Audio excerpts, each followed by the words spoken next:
காட்டில் மழைக்காலம். ஒரு சமயம் நாப்பூர் காட்டுல மழைக்காலம் ஆரம்பிச்சிடுச்சு. பல நாட்களா காட்டுல தொடர்ந்து மழை பெஞ்சுக்கிட்டே இருந்துச்சு. இதனால அந்த காட்டுல வாழ்ந்த பறவைகள் எல்லாரும் ரொம்ப கஷ்டப்பட்டாங்க. காலு, பையனுக்கு காய்ச்சல் சரியாகவே இல்ல. அவனோட உடம்பு நெருப்பா கொதிக்குது. இப்படியே போனா சரியாகாது. நீங்க சீக்கிரம் கழுகு கிட்ட போய் காய்ச்சலுக்கான மருந்து வாங்கிட்டு வாங்க. ராணி, உனக்கே நல்லா தெரியும், பல நாட்களா மழை நிக்காம பெஞ்சுக்கிட்டு இருக்கு. என்கிட்ட இப்போ எந்த காசும் இல்ல.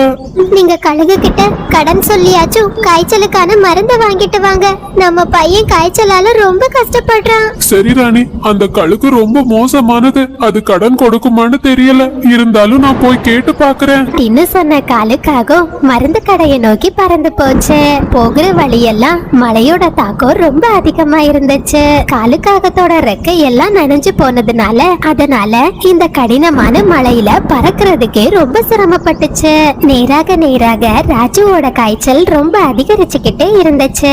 ராணிக்காகமோ தான் பையனோட நிலைமைய நினைச்சு ரொம்ப வருத்தப்பட்டுச்சு. ரொம்ப கஷ்டப்பட்டு ஒரு வழியா காலுக்காகவும் கழுகோட மருந்து கடைக்கு வந்துடுச்சு. கழுகண்ணாச்சி, என் பையனுக்கு ரொம்ப காய்ச்சல் அடிக்குது. அவன் 2 நாளா எதுவுமே சாப்பிடல. நீங்க தயவு செஞ்சு காய்ச்சலுக்கான மருந்து கொடுங்க. ஆஹா, தரேன். காய்ச்சலுக்கான மருந்து வாங்கணும்னா நீ அதுக்கு எனக்கு 20 அரிசி மணிகள் தந்தாகணும். காட்டுல ரொம்ப மழை பெஞ்சுக்கிட்டே இருக்கு. இப்போ என்னால அரிசியை எங்க இருந்து கொண்டு வர முடியும்? அத பத்தி எல்லாம் எனக்கு தெரியாது. நான் ஒரு மருந்து தயாரிக்கிறதுக்கே ரொம்ப கஷ்டப்படுறேன். என்னால யாருக்கும் இலவசமா மருந்து தர முடியாது. வேணும்னா ஒண்ணு பண்ணலாம். 20 அரிசிக்கு பதிலா நீ எனக்கு 10 அரிசி கொடுத்தா போதும். அப்படி தந்தேன்னா நான் காய்ச்சலுக்கான மருந்து தரேன். இல்லைன்னா இடத்த காலி பண்ணு. கழுகு இப்படி சொன்னதுமே காலுக்காகத்துக்கு என்ன செய்யறதுன்னே புரியல. அது ரொம்ப வருத்தத்தோட தான் வீட்டை நோக்கி பறந்து போய்கிட்டு இருந்துச்சு. அந்த சமயத்துல சோட்டி கிளி காலுக்காகத்துக்கிட்ட இப்படி கேட்டுச்சு. காலு அண்ணா, என்ன ஆச்சு? உங்க முகமே ரொம்ப சோகமா இருக்கு. சோட்டி, என் பையனுக்கு ரொம்ப உடம்பு சரியில்லை. காய்ச்சலுக்கான மருந்து வாங்க கூட என்கிட்ட காசு இல்ல. உன்கிட்ட 10 அரிசி தானியங்கள் இருக்கா? நாங்க எல்லாரும் மிளகாதான் சாப்பிடுவோம். எங்க வீட்ல நிறைய மிளகாய் இருக்கு. ஆனா என்கிட்ட ஒரு அரிசி மணிகள் கூட இல்ல. ஐயோ, நான் என்ன செய்வேன்? எனக்கு ஒண்ணுமே புரியலையே. இந்த மழை வேற என்ன ரொம்ப சோதிக்குது. இந்த மழை மட்டும் இல்லைன்னா நான் எப்படியாச்சும் என் குழந்தைக்கான காய்ச்சல் மருந்து வாங்கி இருப்பேன். தயவு செஞ்சு வருத்தப்படாதீங்க. நிச்சயமா உங்களுக்கு ஏதாச்சும் வழி கிடைக்கும் அப்படின்னு சொல்லிட்டு சோட்டி கிளி அங்கிருந்து பறந்து போயிடுச்சு. காலுக்காகமோ மறுபடியும் தான் வீட்டை நோக்கி பறந்து போய்கிட்டு இருந்துச்சு. அதே நேரத்துல ராஜுவோட உடல்நிலை ரொம்ப மோசமாகிக்கிட்டே இருந்துச்சு. அம்மா, எனக்கு ரொம்ப முடியலம்மா. தலையெல்லாம் ரொம்ப வலிக்குதும்மா. மகனே ராஜு, நீ கவலைப்படாதப்பா. அப்பா மருந்து வாங்க தான் போயிருக்காரு. சீக்கிரம் மருந்து எடுத்துட்டு வீட்டுக்கு வந்துடுவாரு. மருந்து குடிச்சதுமே உன் காய்ச்சல் சரியாகிடும். சரியா? இன்னும் கொஞ்ச நேரம் பொறுத்துக்கோ. ரொம்ப வருத்தமான காலுக்காக ஒரு மரத்தோட கிளையில உட்கார்ந்து இருந்துச்சு. இந்த உலகத்திலேயே நான் தான் ரொம்ப அதிர்ஷ்டம் இல்லாதவன். என்னால என் குழந்தைக்கான காய்ச்சல் மருந்து கூட வாங்க முடியல. நான் இப்ப என்ன செய்யறது அப்படின்னு சொல்லி காலுக்காக அழுதுகிட்டு இருந்தத மீனுக்குருவி தான் வீட்டுல உட்கார்ந்தபடியே பாத்துக்கிட்டு இருந்துச்சு. காலு மாமா இந்த மழையில நனைஞ்சபடியே வெளியே உட்கார்ந்து இருக்காரு. அம்மா, ஒருவேளை காலு மாமாவுக்கு மழையில நனைகிறது பிடிக்குமா இருக்கும். இல்ல சாரா, காலு மாமா அழுதுகிட்டு இருக்காரு. அவருக்கு ஏதோ பிரச்சனைன்னு நினைக்கிறேன். நீ வீட்டுக்குள்ளேயே இரு, நான் போய் பார்த்துட்டு வரேன். அம்மா, ஆனா நீங்க தானே சொல்லிருக்கீங்க மழை வந்தா வீட்டை விட்டு எங்கேயும் வெளியே போக கூடாதுன்னு. ஆமா சாரா, ஆனா நமக்கு தெரிஞ்சவங்களுக்கு ஒரு பிரச்சனைனா அவங்களுக்கு உதவி செய்யறதுக்காக நம்ம வெளியே போலாம், தப்பில்ல அப்படின்னு சொன்ன மீனுக்குருவி கொடையை எடுத்துக்கிட்டு காலுக்காகத்தை நோக்கி பறந்து போச்சு. காலுவண்ணா, என்னாச்சு? இந்த மலையில உட்கார்ந்து அழுதுகிட்டு இருக்கீங்க? மீனுக்குருவி இப்படி கேட்டதுமே காலுக்காக நடந்த எல்லா விஷயத்தையும் மீனுக்குருவி கிட்ட சொல்லுச்சு. என் வீட்டுல இப்ப எந்த தானியங்களும் இல்ல. என் பொண்ணு சாப்பிடுறதுக்காக ஒரே ஒரு கொய்யா பழம் தான் என்கிட்ட இருக்கு. இல்ல மீனு, அந்த கழுகு கொய்யா பழம் எல்லாம் வாங்காது. அதுக்கு 10 அரிசி மணிகள் தான் வேணுமா? கழுவண்ணா, நீங்க கவலைப்படாதீங்க. பூக்கள்ல இருந்து காய்ச்சலுக்கான மருந்து தயாரிக்கும். அந்த குருவி கிட்ட போனா நிச்சயமா நமக்கு மருந்து கிடைக்கும். அப்படியா மீனு? ரொம்ப சந்தோஷம். வா, இப்பவே அந்த குருவியோட வீட்டுக்கு போலாம். ஆனா கழுவண்ணா, அந்த குருவியோட வீடு ரொம்ப தூரமா இருக்கே. எவ்வளவு தூரம்னாலும் பரவாயில்ல மீனு. தயவு செஞ்சு என் கூட வா.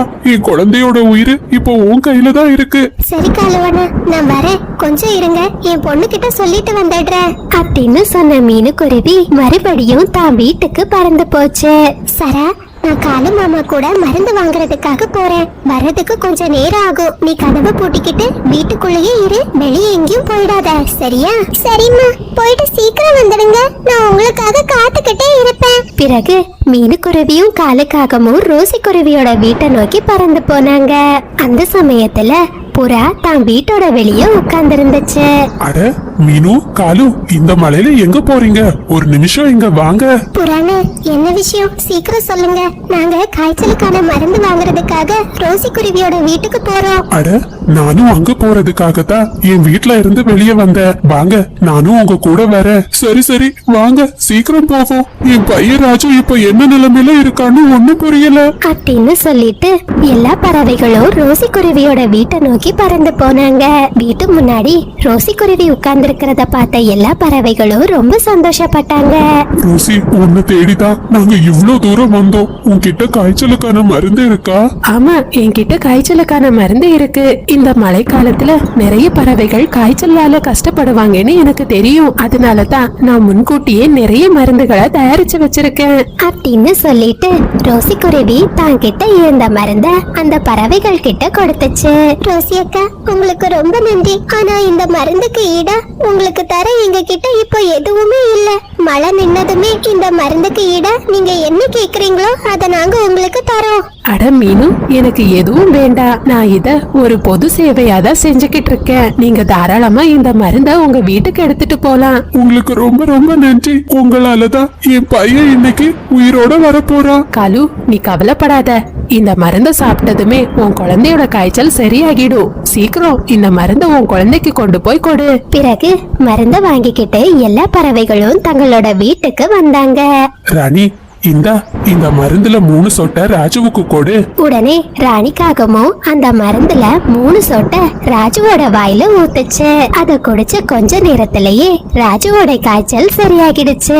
அப்பா, அம்மா, என்னோட காய்ச்சல் சரியாகிடுச்சு. பாருங்க, என்னால இப்போ எழும்பி உட்கார முடியுது. தான் பையன் மறுபடியும் சுறுசுறுப்பா இருக்கிறத பார்த்த 2 காகங்களும் ரொம்ப சந்தோஷப்பட்டாங்க.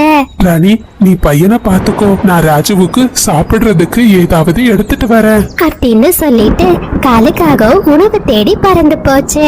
குழந்தைகளே, இந்த கதையை பாத்தீங்களா? இதே மாதிரிதான் நம்ம அப்பா அம்மாவும் நம்மளுக்கு ஒரு பிரச்சனைனா அவங்க புயல், மழை, காற்று, வெப்பம்னு எதையுமே பார்க்க மாட்டாங்க. தங்களோட குழந்தைங்களுக்காக அவங்க பல தியாகத்தை செய்வாங்க. புல் வீடும். ஒரு நாள் நாப்பூர் காட்டுல ரொம்ப பலமா கனமழை பெஞ்சுக்கிட்டு இருந்துச்சு. அந்த காட்டுல இருந்த ஒரு மரக்கிளையில ஒரு உடைஞ்ச வீடு ஒண்ணு இருந்துச்சு. அந்த வீட்டுக்குள்ள மீனுக்குருவி தான் குழந்தை கூட ரொம்ப பயந்த நிலையில உட்கார்ந்து இருந்துச்சு. அம்மா அம்மா, இந்த மழைய பார்த்தா எனக்கு ரொம்ப பயமா இருக்குமா. நம்ம வீட்ல எங்க பார்த்தாலும் தண்ணீரா சொட்டிக்கிட்டு இருக்கு. இந்த மழை நம்ம வீட்டை உடைக்காம விடாதுன்னு நினைக்கிறேன். ஆமா சாரா, எனக்கும் ரொம்ப பயமா இருக்கு. இந்த மழையால உனக்கு எதுவும் ஆகிடக்கூடாது. நம்ம வீடு இந்த மழைக்கு தாங்காது. எப்ப வேணும்னாலும் உடைஞ்சு போகலாம். வா, நான் இப்பவே உன்னை என் அக்காவோட வீட்டுல கொண்டு போய் விட்டுட்டு வரேன். மழை நின்ன அப்புறம் இந்த வீடை சரி பண்ணிட்டு உன்னை நம்மளோட காட்டுக்கு கூட்டிட்டு வரேன் அப்படின்னு சொன்ன மீனுக்குருவி தான் சேமிச்சு வச்ச உணவுப் பொருட்களை எடுத்துக்கிட்டு தான் அக்காவோட காட்டை நோக்கி பறந்து போச்சு. ரொம்ப தூரம் நிறைய மரங்களை கடந்து பறந்து போச்சு. அக்கா அக்கா, நான் மீனு வந்திருக்கேன். தயவு செஞ்சு உங்க வீட்டோட கதவை திறக்க. நான் சாராவையும் கூட்டிட்டு வந்திருக்கேன். ஆனா மீனுக்குருவி ரொம்ப நேரமா கூப்பிட்டும் அதனோட அக்கா பிங்கி வீட்டோட கதவை திறக்கவே இல்லை. அந்த சமயத்துலதான் மீனுக்குருவி வீட்டோட கதவு பூட்டு போட்டு பூட்டப்பட்டிருப்பத பார்த்துச்சு. இத பார்த்த மீனுக்குருவி எதுவுமே புரியாம நின்னுக்கிட்டு இருந்துச்சு. அந்த நேரத்துல மிட்டுங்கிற ஒரு கிளி அந்த பக்கமா பறந்து வந்துச்சு. குருவி, உனக்கு என்ன வேணும்? எதுக்காக இந்த வீட்டு முன்னாடி நின்று கத்திக்கிட்டு இருக்க? கிளியக்கா, பிங்கியோட தங்கச்சி தான் நான் அவங்கள பாக்குறதுக்காக தான் வந்திருக்கேன். ஆனா அவங்களோட வீடு பூட்டி இருக்கு. ஆமா, பிங்கி குருவி வீட்டை பூட்டிட்டு போய் பல நாட்கள் ஆச்சு. அது இன்னும் இந்த காட்டுக்கு வரல. அது எப்ப வரும்னு எனக்கு தெரியல. இத கேட்ட மீனுக்குருவி ரொம்ப வருத்தமாகிடுச்சு. அச்சோ, பிங்கி அக்கா எங்க போனேன்னு தெரியலையே. இப்ப நான் என்ன பண்றது? இந்த கொற்ற மலையில நான் குழந்தைய கூட்டிக்கிட்டு எங்க போவேன்? அம்மா அம்மா, எனக்கு ரொம்ப குளிரா இருக்கும்மா. நாம இப்ப எங்கம்மா போறது? இந்த காட்டுல நமக்கு யாரையுமே தெரியாதேம்மா. மகளே சாரா, நீ கவலைப்படாத. மழை நிக்கிறது வரைக்கும் நாம இங்க யாரோட வீட்லயாவது தங்கிக்கலாம் அப்படின்னு சொன்ன மீனுக்குருவி தான் குழந்தைய கூட்டிக்கிட்டு பக்கத்துல ஏதாச்சும் வீடு இருக்கான்னு பார்த்தபடியே பறந்துகிட்டு இருந்துச்சு. அந்த நேரத்துல தூரத்துல ஒரு காகங்களோட வீடு மீனுக்குருவியோட கண்களுக்கு தென்பட்டுச்சு.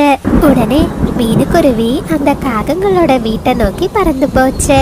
காக்கை என்ன, பிங்கி அக்காவோட தங்கச்சி தான் நான். என் அக்கா வீட்டுக்கு நான் வந்தேன். ஆனா அவ வீட்டுல இல்ல. வெளியே வேற ரொம்ப மழை பெய்யுது. மழை நிக்கிறது வரைக்கும் நான் உங்க வீட்டுல இருந்துக்கலாமா? ஓஹோ, பிங்கியோட தங்கச்சியா நீ? இருக்குருவி, நான் எதுக்கும் என் மனைவி கிட்ட கேட்டு சொல்றேன் அப்படின்னு சொன்ன காலுக்காக தான் மனைவி ராணி காகத்துக்கிட்ட வந்து இப்படி சொல்லுச்சு. காலு, என்ன சத்தம்? வாசல்ல யாரு வந்திருக்கா? ராணி பிங்கியோட சகோதரியா. மழை நிக்கிறது வரைக்கும் நம்ம வீட்ல இடம் கேட்டு வந்திருக்கா. காலு, எதுக்காக அந்த குருவியை உள்ள விட்டீங்க? நான் யாரையும் என் வீட்டுல தங்க அனுமதிக்க மாட்டேன். அந்த குருவியை இப்பவே வெளியே போக சொல்லுங்க. இரு ராணி, அந்த குருவி கிட்ட ஒரு கூடை நிறைய பழங்கள் இருக்கு. என்ன காலு சொல்றீங்க? கூடை நிறைய பழங்களா? இத முதல்லயே சொல்லியிருக்க கூடாதா? தள்ளுங்க அப்படின்னு சொன்ன ராணிக்காக மீனுக்குருவி கிட்ட வந்து இப்படி சொல்லுச்சு. குருவி, நீ என் வீட்டுல தங்குறதுல எனக்கு எந்த பிரச்சனையும் இல்ல. ஆனா நீ என் வீட்டுல சும்மா எல்லாம் தங்க முடியாது. என் வீட்டுல நீ இன்னைக்கு ராத்திரி முழுக்க தங்கணும்னா அதுக்கு நீ வாடகை கொடுத்தாகணும். சரியக்கா, இந்த கூடையில கொஞ்சம் தானியங்களும் பழங்களும் இருக்கு. இன்னைக்கு ராத்திரி நான் இங்க தங்குறதுக்காக உங்களுக்கு கொஞ்சம் தானியங்களை தரேன். சரி சரி, வா, இப்பவே நீ இருக்க வேண்டிய இடத்த நான் காட்டுறேன் அப்படின்னு சொன்ன ராணிக்காக தன்னோட சமையல் அறையில ஒரு ஓரத்துல மீனுக்குருவிய தங்க வச்சது. சரி குருவி, நீ சொன்னபடியே தானியங்களை எடு. இப்பவே தரேன். நாளைக்கு இந்த மழை நின்னதுமே என்னோட காட்டுக்கு நான் போயிடுறேன் அப்படின்னு சொல்லிட்டு மீனுக்குருவி அந்த கூடையில இருந்து கொஞ்சம் தானியத்தை எடுத்து ராணி காகத்துக்கு கொடுத்துச்சு. அதை வாங்கின ராணிக்காகவும் தான் கணவர் கிட்ட வந்துச்சு. காலு, நாளைக்கு மட்டும் இந்த மழை விடாம பெஞ்சுக்கிட்டு இருந்துச்சு. அந்த குருவி கிட்ட இருந்து அந்த கூடை முழுவதையும் நான் வாங்கிடுவேன். அப்புறம் இந்த மழைக்காலத்துக்கு நமக்கு எந்த பிரச்சனையும் இல்ல. பயிர் நிறைய சாப்பிடலாம். அமராணி, நீ சொல்றதும் சரிதான். பாத்தியா, இந்த தானியங்கள் பாக்குறதுக்கே ரொம்ப சுவையா இருக்கும் போல இருக்கு. பாபா, இப்பவே இத சாப்பிடலாம் அப்படின்னு பேசிக்கிட்ட காகங்கள் அந்த தானியத்தை சாப்பிட்டுட்டு சந்தோஷமா தன்னோட வீட்டுல படுத்து தூங்க ஆரம்பிச்சாங்க. அதே நேரத்துல மீனுக்குருவியோட குழந்தை சாரா அந்த கூட்டுல படுத்து சந்தோஷமா தூங்கிக்கிட்டு இருந்தா. பிங்கி அக்கா எப்போ இந்த காட்டுக்கு திரும்பி வருவான்னு தெரியல. நாளைக்கு என் குழந்தையும் கூட்டிக்கிட்டு என்னோட வீட்டுக்கு போயிடணும் அப்படின்னு சொல்லிட்டு மீனுக்குருவி அந்த கூட்டுல படுத்து தூங்க ஆரம்பிச்சது. மறுநாள் காலையிலயும் காட்டுல மழை நிக்கவே இல்ல, தொடர்ந்து பெஞ்சுக்கிட்டே இருந்துச்சு. இத பார்த்த மீனுக்குருவி ரொம்ப வருத்தமாகிடுச்சு. அந்த சமயத்துல ராணிக்காகவும் அங்க பறந்து வந்துச்சு. குருவி, இந்த மழை இன்னும் நிக்கல. இன்னைக்கு நீ என் வீட்டுல தங்கணும்னா உன் கூடையில இருக்கிற மொத்த பழங்களையும் நீ எனக்கு தந்தாகணும். ராணி அக்கா, என்ன சொல்றீங்க? மொத்த பழங்களையும் நான் உங்களுக்கு தந்துட்டேன்னா என் குழந்தைக்கு எதை சாப்பிட கொடுப்பேன்? குருவி, அதெல்லாம் எனக்கு தெரியாது. இன்னைக்கு நீ என் வீட்டுல தங்கணும்னா இந்த கூடைய மொத்தமா என்கிட்ட தந்தாகணும். இல்லைன்னா இங்க இருந்து வெளியே போயிடு. என்ன ராணி அக்கா இப்படி சொல்றீங்க? நான் இந்த சின்ன குழந்தைய வச்சுட்டு எங்க போவேன்? சரி, நான் உங்களுக்கு மொத்த கூடையும் தந்துடுறேன் அப்படின்னு சொன்ன மீனுக்குருவி வேற வழி இல்லாம தாங்கிட்ட இருந்த கூடைய ராணி காகத்துக்கு கொடுத்துச்சு. மறுநாள் காலையில வீட்டுல இருந்து வெளியே வந்த மீனுக்குருவி மழை நிக்காததை பார்த்து ரொம்ப வருத்தமாகிடுச்சு. அச்சச்சோ, இன்னைக்கு மழை நிக்கலையா? இன்னைக்கு இந்த வீட்டுல தங்குறதுக்கு அந்த காகத்துக்கு நான் எதை உணவா கொடுப்பேன்? என் குழந்தைய கூட்டிக்கிட்டு நான் இப்ப எங்க போவேன்னு தெரியலையே. ஹே குருவி, இன்னைக்கும் மழை நிக்கல. ஆனா இன்னைக்கு நீ என் வீட்டுல தங்குறதுக்கு உன்கிட்ட எந்த தானியங்களும் இல்ல. அதனால நீயும் உன் குழந்தையும் இப்பவே என் வீட்டுல இருந்து வெளியே போயிடுங்க. ராணி அக்கா, கொஞ்சம் இரக்கம் காட்டுங்க. நேற்றுக்கு என்கிட்ட இருந்த மொத்த பழத்தையும் நீங்க வாங்கிட்டீங்க. நானும் என் குழந்தையும் பசியோட தான் இருக்கோம். இந்த மழையில எங்களை வெளியே போக சொன்னா நாங்க எங்க போறது? குருவி, அது ஓன் பிரச்சனை. அத பத்தி எனக்கு எந்த கவலையும் இல்ல. தானியங்களை கொடுத்தா என் வீட்டுல இரு, இல்லைன்னா இந்த வீட்டை விட்டு வெளியே போயிடு அப்படி சொன்ன ராணிக்காகவும் மீனுக்குருவிய தான் வீட்டுல இருந்து வெளியே அனுப்பி கதவை பூட்டிடுச்சு. சாரா, நீ பயப்படாதம்மா, இந்த காட்டுல வேற ஏதாச்சும் ஒரு பாதுகாப்பான இடத்துக்கு அம்மா உன்னை கூட்டிட்டு போறேன் அப்படின்னு சொன்ன மீனுக்குருவி தான் குழந்தைய கூட்டிக்கிட்டு அங்கிருந்து பறந்து போச்சு. அந்த சமயத்துல மீனுவோட கண்களுக்கு ஒரு குகை ஒண்ணு தென்பட்டுச்சு. உடனே மீனுக்குருவி அந்த குகைக்குள்ள எட்டி பார்த்துச்சு.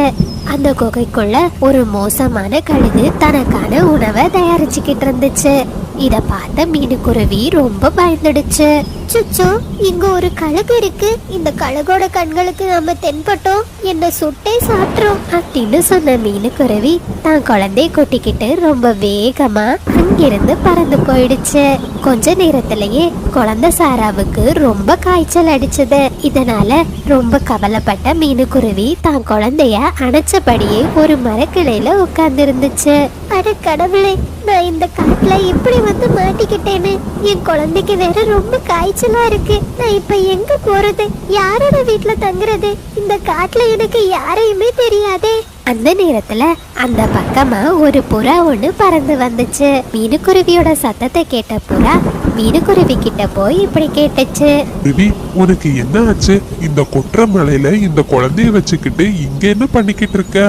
புறானே, நான் என்னோட சகோதரிய பாக்குறதுக்காக இந்த காட்டுக்கு வந்த இடத்துல என் சகோதரி வீட்டுல இல்ல. ஒரு காகங்கள் என்கிட்ட இருந்த எல்லா உணவையும் பறிச்சுட்டாங்க. இப்ப என் குழந்தைக்கு ரொம்ப காய்ச்சல் அடிக்குது. இந்த காட்டுல எங்க போறதுன்னே தெரியாம உட்கார்ந்துருக்கேன். குருவி, நீ கவலைப்படாத, என்னோட வீட்டுக்கு வா. என் வீடு உனக்கு ரொம்ப வசதியா இருக்கும். இந்த மழை முடிகிறது வரை நீ என் வீட்லயே தங்கிக்கலாம். உடனே புறாவும் மீனுக்குருவியும் அதனோட குழந்தையும் கூட்டிக்கிட்டு தன்னோட வீட்டுக்கு பறந்து போச்சு. அந்த புறாவோட வீடு புல்லாலேயே செய்யப்பட்டிருந்துச்சு. புறாவும் மீனுக்குருவியோட குழந்தைக்கு வெது வெதுப்பான இடத்தை கொடுத்துச்சு. புறா கொடுத்த மருந்துல சாராவோட காய்ச்சலும் சரியாகிடுச்சு. புறானே, நான் இது வரைக்கும் இது மாதிரி ஒரு வீடை பார்த்ததே இல்ல. இந்த புல் வீடை நீங்க எப்படி தயாரிச்சீங்க? குருவி, இது உறுதியான புல்லால கட்டப்பட்ட வீடு. எந்த மழைக்கும் புயலுக்கும் இந்த புல் வீடு எதுவும் செய்யாது. இந்த புல் வீட்டுல எக்காரணம் கொண்டு தண்ணீர் ஒழுகவே செய்யாது. புராணே, இது ரொம்ப நல்ல விஷயம். நானும் வீடு கட்டணும்னு நினைச்சுக்கிட்டு இருக்கேன். உங்களை மாதிரியே நானும் இனிமே இந்த புல் வீடையே கட்டுறேன். அம்மா, அப்படின்னா நாம அந்த புல் வீட்டுல சந்தோஷமா வாழலாம். என்னைக்குமே நம்ம புல் வீடு உடைச்சு போகாது. மழைனாலும் நம்ம பாதுகாப்பா இருக்கலாம் அப்படின்னு பேசிக்கிட்டு அந்த குருவிகள் மழைக்காலத்தை ரொம்ப சந்தோஷமா கடந்தாங்க.